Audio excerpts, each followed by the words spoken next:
سورہ بقرہ ہم اس کے اندر اگر ہم غور کریں تو دو امتوں کا تذکرہ اس کے اندر موجود ہے۔ ایک تو ہم سے پہلے جو مسلمان امت تھی، یعنی کہ جسے ہم بنی اسرائیل کہتے ہیں، جیسے موسیٰ علیہ السلام کی قوم تھی، اس کا پورا تذکرہ اس کے اندر موجود ہے۔ اور اس کے بعد نبی محترم صلی اللہ علیہ وسلم یعنی امت مسلمہ موجود ہے۔ تو ہم اس کو یہ کہہ سکتے ہیں کہ یہ دو امتوں والی صورتیں بھی ہیں۔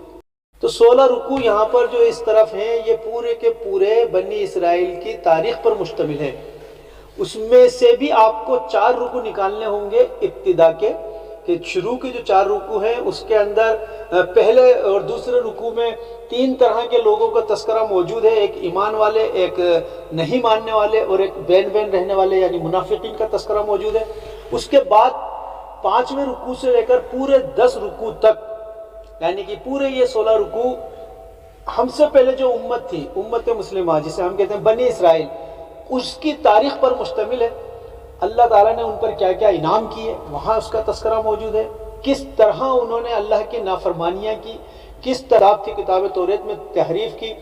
تو اور پھر اس کے بعد اس کو امت کو ہٹایا گیا اور نئی امت کی تاج پوشی ہوتی ہے۔ پھر اس تاج پوشی سے پہلے تحویل قبلہ کے حوالے سے 2 رکوع آتے ہیں، اس کے بعد پھر امت مسلمہ کے لیے یہ بات آ جاتی ہے تاج پوشی کے طور پر کہ وَكَذَلِكَ جَعَلْنَاكُمْ أُمَّةً وَسَطًا لِتَكُونُوا شُهَدَاءَ عَلَى النَّاسِ وَيَكُونَ الرَّسُولُ عَلَيْكُمْ شَهِيدًا،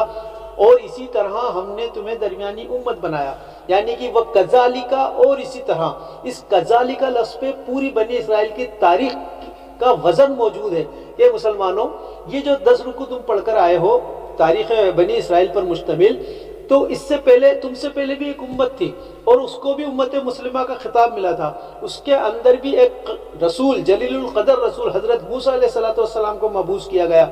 اور ان کو بھی ایک کتاب دی گئی، کتاب توریت۔ پھر اس کو انہوں نے نہ مانا، بعض احکام مانے، بعض کو رد کیا۔ افتؤمنون ببعض الکتاب وتکفرون ببعض فما جزاء من یفعل ذلک منکم الا خزی فی الحیاۃ الدنیا ویوم القیامۃ یردون الی اشد العذاب۔ تو یہاں پر یہ فرمایا گیا تو کیا کتاب کے کچھ حصے کو تم مانتے ہو اور کچھ کا انکار کر دیتے ہو؟ تو یہ بنی اسرائیل سے یہ بات کہی گئی، لیکن پیشگی تنبیہ کے طور پر مسلمانوں کو بتا دیا گیا کہ مسلمانوں اگر تم نے بھی ایسا کیا